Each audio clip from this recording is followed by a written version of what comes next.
Wonten tiang tengah-tengah kerja. Nak jamaah dia mau majikane, nak arah jamaah kehilangan fadilah jamaah. Jadi Abdul Qasim Al-Junaidi sholamun faridan, sholat dhewean nek sementing iso nafkahi bojone. Ketika ditanya, bukankah jamaah itu fardu kifayah gini-gini? Ojo sampai gara-gara jamaah kehilangan nafkah engko wong nyalahno sholat. Orang bisa dibalik kan. Jangan sampai sholat itu jadi tersangka. Nah, misalnya kira iso mergawe pas ngedaro roti, bu mergawe gara-gara jamaah iso kerja, terus bujum ngamuk, gara-gara jamaah. Jadi jamaah tersangka kan. Jadi kita ini bisa dibolak-balik. Apa nyelametno jamaah, apa nyalametno pekerjaan.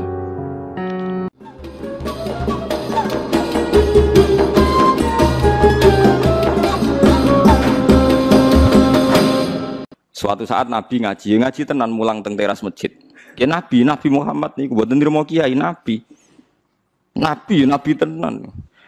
Teng teras masjid mucal. Pas tengah-tengah mucal ada seorang pemuda cuek, nggawa pacul Nabi diliwati. Enggak melok ngaji Mas nih. Terus ada sahabat yang ekstrim ngomentari, sial betul pemuda itu. Ada Rasulullah ngaji, dia lewat saja enggak berhenti ngaji. Celaka dia itu.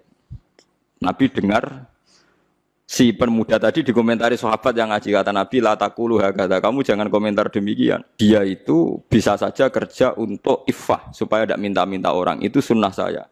Atau kerja untuk keluarganya, untuk ibunya, itu juga sunnah saya. Dan Allah mencintai orang mukmin yang kerja. Paham ya maksud? Artinya Nabi malah membenarkan pemuda itu yang cuek tidak nopo ngaji. Nah, semenjak itu sahabat juga saling kritik. Nah, ini peringatan nggak kiai-kiai sing ngaji awan-awan jam kerja. Wong Nabi mawon ngaji sahabat beliwat tenangnya ditinggal kerja dada. Iku nabi tenan. Kowe trimo kiai. Mana kalau sering gujoyo anak aku kiai paling sukses. Lah kok saged Gus? Gus sing ngaji tak lem apik, sing ora ngaji ya tak lem apik. Wonten kiai nek ana jamaah ra ngaji ngamuk-ngamuk, marine tak kandhani kula. Tak kandhani sing ra ngaji luwih bener timbang sing ngaji. Kok saged, Gus? Lah iya kowe ngaji ngongkon wong kon apian mbek anake, apian mbek ibuke. Lah sing saiki sing ra ngaji lagi ngomong anake, dadi wis nglakoni. Nek sing ngaji lagi ngrungokno. Akhire mikir, waduh, kok ngono lho, Gus? Lah iya sing ra tekone pengajian niku saiki sedang mengaplikasikan ilmune. Lah sing teko wong nganggur mau ngrungokno. Dadi luwih dhuwur sing ora teko terus. Lah kowe nak ngaji kan mulang, wong kudu ambek anak sayang. Lah saiki sing ora ngaji udah ngejak anake bakso. Berarti wis ngaplikasekno ngaji. Kok ngono lho Gus, lho tak late legowo malah.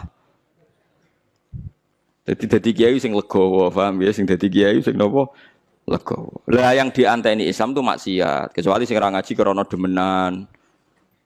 Atau main oplosan, itu ora bener lah, itu ora. Sing dianteni Islam nopo mana mong nopo maksiat, eling-eling. Wa daru dzahirul ismi wa batina. Jadi mulane jadi perdebatan ulama usul fikih. Apa kita kayak Nabi apa ndak? Kalau dalam banyak hal ya ndak, karena kalau Nabi itu meskipun ulama warasatul anbiya, kalau Nabi itu spesial, orang yang menentang itu menjadi murtad. Kalau nentang ulama atau kiai, jangan-jangan kiainya yang salah karena bikin pengajian di jam yang tidak tepat. Seperti Mu'ad tadi, dia ngimami dengan cara yang tidak tepat. Jadi kita cocok-cocok hukum itu udah diomongno. Kalau sering diprotes kiai kayak ngono mari wong wani kiai Gus. Yo ora usah perhitungan ngono kiai kok ora ikhlas, ora usah perhitungan. Pokoknya hukum diterangno. Perhitungan. Kulo dereng nate tarawih Ramadan 30 genep nganti sakniki. Tapi aja tiru. Nggih mboten ndelek nggih biasa. Nggih tangga-tangga nggih ngerti kula sering ra tarawih. Tapi wong yakin Agus Bae ora krana gedeng tarawih. Mesti pisan pindho, Pak. Iku wis sunahe para nabi, para ulama dhisik. Aja sampe tarawih ku full, mari kok darani wajib. Jadi mesti ana bolonge kula loro telu. Tapi kena niru ketun Ramadan pisan wae kok bolong telu. Lah ya kodho itu tarawih dhewean mbek pangeran jam 3 bengi ta jam 4. Tapi yo kudu ulama gue mergo ngoten niku ulama iku nggawa umat kathah. Banyak satpam sing gak iso tarawih mergo tugas. Banyak orang yang mergo adol bakso ra iso tarawih. Ana kernet ra iso tarawih. Banyak umat Islam sing kepengin tarawih ra iso. Traweh. Nak nganti ulama kabeh majibno traweh, Ramadan pisan ora traweh, buangkune Islam apa? 100 tahun pisan. Lho sing kepengin traweh reso traweh ku pirang-pirang. Iku nak nganti dadi konsensus elek. Separuh Islam mbok hukumi. Mbok hukumi napa? Elek. Iku sirine kena napa Nabi namung traweh hari ke-6 semenjak iku terus boten traweh salat teng dalem. Tapi Umar ngerti nak Nabi ning dalem mau menghindari diwajibno. Mulane Umar tetep traweh jalan terus. Jadi Nabi nelayan sahabate terus. Lah zaman dhisik biasa saiki geger. Kok ora seragam, enggak ada standarnya. Bangunnya Nabi PNS tapi ulama karepe saiki kabeh di PNS no kabeh ono napa? Standar BAM. Kabeh riwayat hadis sahih sepakat Nabi salat pas Ramadan hanya hari ke-6 bari ndelik.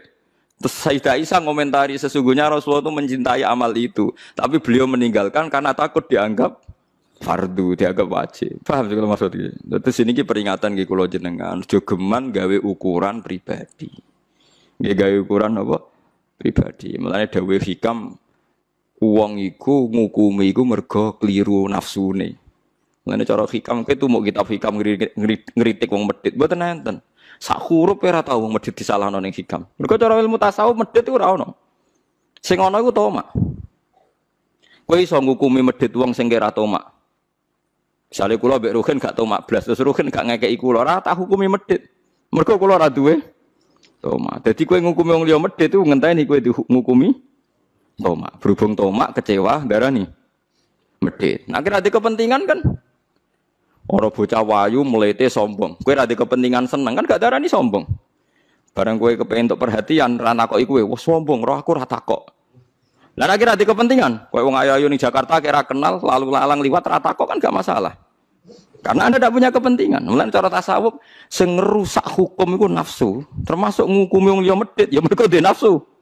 Toma, ana cahayu mbak arani sombong, mergo mbak lamar ra gelem terus kowe darani sombong. Padahal cara pangeran bener cahayu iku untuk kowe musibah kan. Itu kan. Nah begitu juga kiai. Sebetulnya kiai iso mlebu swarga mau santri sitok. Mulang santri sitok ikhlas swarga, ngimami jamaah sitok swarga ikhlas. Terus duwe tomak. Tare wangi awan-awan maro masjid, jebule makmumku mau telu. Iku malaikat yo janggal, wong 13 dadekne swarga kok butuh telung soft. Akhire uring-uringan kan. Desa kene yo apa ora makmur masjid neraka kabeh. Yo kiyene neraka pisan, wong barang ra wajib kok diwajib-wajibno. Wis keben ora jamaah Allah. Wong trimo fardhu kifayah. Supaya ana loro telu ngrameni masjid bengak-bengok ning speaker wis apik. Pokoke ana siare. Mulane Abdul Qasim Al-Junaidi ditakoki wonten tiyang tengah-tengahan kerja. Nak jamaah diamuk majikane, nak ora jamaah kehilangan fadilah jamaah. Jare Abdul Qasim Al-Junaidi sholamun faridan, salat dhewean nek sementing iso nafkahi bojone. Ketika ditanya, bukankah jamaah itu fardhu kifayah gini-gini? Aja sampai gara-gara jamaah kehilangan nafkah engko wong nyalahno salat. Orang bisa dibalik kan. Jangan sampai sholat itu jadi tersangka. Nah, misalnya kira iso mergawe pas ngedaro roti, bu mergawe gara-gara jamaah ra iso kerja, terus bojo ngamuk, gara-gara jamaah. Jadi jamaah tersangka kan. Jadi kita ini bisa dibolak-balik. Apa nyelametno jamaah, apa nyalipno pekerjaan? Ya pekerjaan. Ya tapi ngono iku ora usah dadi hukum, nek dadi hukum kok wong kerja kabeh ora jamaah. Nah, tapi nak jamaah kabeh ora kerja, semua wong lelaki penganggur dalie. Maaf Dek ya, ini demi syariat Islam sehingga saya tidak perlu. Yo repot. Lah iku pentingnya ulama. Ulama itu yang tahu betul ahwalu Rasulillah, anwa utahawuli Rasulillah. Jadi kabeh sing dadi variasine prilakune Nabi ku dia tahu, punya memori. Masyhur kan Nabi ngendikan aku sholat asik. Dewe Nabi aku masuk sholat terus asik. Kepengen fauti luha, aku kepengen dawakno sholat. Faas mau buka asobi, terus saya mendengar nangisnya cah cilik. Faat aja wazufi sholati, terus sholatku tak cepet no. Mergo aku saake nak sebagian makmume itu ibunya anak kecil itu. Terus Nabi kayak kok ida amma hadukum fal yukhaffif, wong nak dadi imam sholat kudu cepet. Fa inna fihim ad-dhaif badal hajat, karena di antara mereka ada orang lemah badal hajat yang punya urusan. Misalnya supir bis leren kepengen makmum mergo ana jamaah, imame wengkek macane sawi. Penumpangnya ora miso. Wah kada. Jadi soal wis pokoke ngadul kula lah. Pokoke nak hukum ora iso sampe individu. Lah nak kepen salat khusyuk dhewean sing suwi ya dhewean ning omah. Ekspresekno ning salat sunat iku nek ape salat sunat ya jam 10 bengi nganti subuh sak karep-karepmu. Ternyata tenan kan pas dhewean ra kelar suwi, pas makmum akeh suwi. Mulane kaya imam-imam Malaysia sering digojlok ambek imam Indonesia. Termasuk imam-imam ning masjid-masjid gede sing gaji. Mandek man ke salat terus. Jadi per sholat itu nilainya sekitar kalau diuangkan itu 500.000. Pokoknya 1 bulan itu imam masjid di Malaysia itu gajinya 50 juta. Terus nak sing tukang adzan ku piro. Terus sekarang ketemu Kiai Indonesia digojok. Mandek man ke sholat terus. Perkara tiap sholat itu digaji. Ora malah repot kena nganti pangeran pirsa sholatem iku perkara digaji. Utawa Allah pirsa sholatem perkara makmume akeh. Nak rapati akeh makmum. Ora pati sholat. Dan ini bedane Nabi mbek liyane Nabi. Dadi eling-eling nggih. Nak Nabi ku mesti bener ya. Mulane sing nentang mesti salah. Tapi nak kita sekalipun kiai ulama ana kemungkinan kita yang salah. Buktine kaya kasus Mu'ad tadi, yang disalahno malah sinten? Mu'ad. Terus kalau wau sahabat sing cuek ambek Nabi pas ngaji, sing disalahno Nabi justru sing ngomentari elek. Nabi membela pemuda itu. Nah, eling-eling gitu. Terus syariat Islam niku pokoknya gampang ya. Basyiru wala tu'assiru. Napa? Basyiru wala tunaffiru. Yassiru wala tu'assiru. Jadi pokoknya syariat Islam sing gampang, sing ora dadekno wong bosen. Sing nyenengno, sing ora dadekno wong gedeng. Wis pokoke gampang. Kados kiai-kiai alim-alim riyen. Salat kadang kancinge klambi urung bener wis takbir wis. Kadang-kadang ya kukur-kukur wis. Kadang sarungane ya urung bener wis napa? Takbir. Bareng konangan santri ini, Mbah, wow jenengan sholat ketok udele, Mbah. Udele lho orang isore udel. Nah, saking ngalime spontan inna wahala yang zuru ila swarikum wa sadikum wala ila udlikum. Walakin yang zuru ila qulubikum. Oh, ora ndelok klambi, ora ndelok pakaian sing didelok iku ati. Adekne saking mangkle bela awake wala ila udlikum. Wong badune wis kadung ketok napa? Jangan-jangan kono anak sholat tak parah.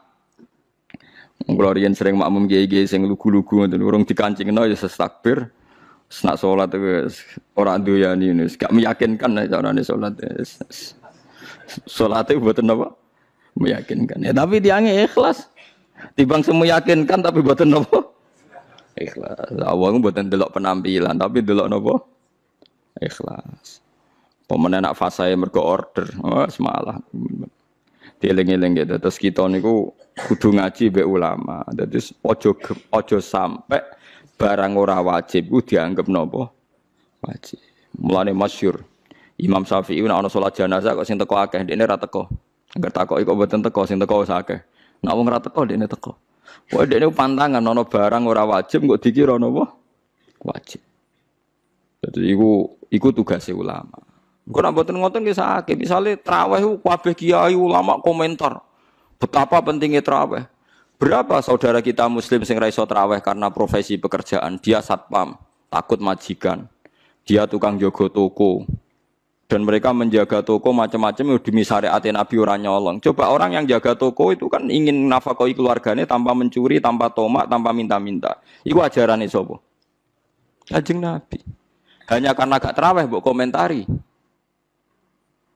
Sak poso pisan nek gak traweh. Coba sekarang saya tanya, mencari kehalal itu wajib. Kabeh ulama ijma, thalabul halal itu wajib. Traweh mau sunah. Makanya ulama harus punya nyali, kadang-kadang gak traweh. Tapi aja delik lho biasa. Tapi aja syariatno. Lah nek ora traweh berarti kayak ngaku ulama. Sombong berarti, Pak. Mulane traweh wae ben gak ngaku. Tapi ulama harus begitu. Wani nglodangi sitok gak delik. Ku ya ayo wae traweh malah rokokan ya aja rokokan maksudnya aku pengen pantes ya. Ora usah traweh tapi ora usah napa. Ya tapi nak cara kula nggih niku wae. Kalau itu terlalu ekstrim ya tetap traweh tapi tunjukkan pada mereka yang sedang ndak traweh bahwa itu ndak apa-apa. Nggih bahwa itu tidak napa apa-apa. Jadi wa ing niki hadis teng Muslim nggih ngrungokno kita iki ngeten. Dawuh Sayyidah Aisyah wa in kana Rasulullah la kana Rasulullah la yuhibbul amal Wa huwa yada'uhu makhafata ayyufrada alaihim. Saya bersaksi kata Sayyidah Aisyah, Nabi itu sangat mencintai amal itu, tapi beliau harus meninggalkan karena takut dianggap wajib. Jadi Nabi pokoknya ngamal. Itu Nabi tersiksa betul. Kalau roh tenan gitu, tenggene riwayat ini rungokno tenan gitu.